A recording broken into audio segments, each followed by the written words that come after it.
Pagpapatupad ng 10 pisong kada litrong fuel subsidy sa mga pampublikong sasakyan, discount sa PUV sa tren, bawas sa terminal fee sa barko, pamamahagi ng ayuda at iba pa. Ilan lamang ito sa ibinida kahapon sa ikalimang State of the Nation Address o SONA ni Pangulong Ferdinand Marcos Jr. na pawang ginawang pagtugon ng pamahalaan kalinsabay ng nararanasang oil crisis dahil sa tensyon sa pagitan ng bansang Iran at United States of America. Mga kababayan, sa ating pagbalik tanaw, kaya ko kayong harapin at sabihin na ginawa natin ang lahat ng nararapat upang malunasan ang mga epekto ng krisis. Agarang kumilos ang buong pamahalaan upang tumulong sa mamamayan.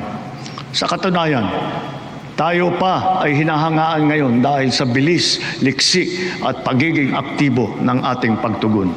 Pero para kay Piston National President Modi Floranda, hindi sapat ang mga naging intervention na ito ng pamahalaan. Para kay Floranda, ang pagbasura o pag-amyenda sa Oil Deregulation Law ang mas may malaking maitutulong para sa mga tsuper. Dapat ang binanggit ni BBM yung pagbasura dito sa Oil Deregulation Law kasi 29 years na na namamayagpag itong batas na ito, 29 years na rin na tuloy-tuloy na pinahirapan yung hindi lamang ang mga driver kundi ang ating mga commuters, ang ating mamamayan sapagkat alam naman natin na kapag tumaas ang presyo ng petrolyo ay pagtaas siya ng mga bilihin at hindi makasabay yung maliit na sahod at kita ng ating mga driver at operator.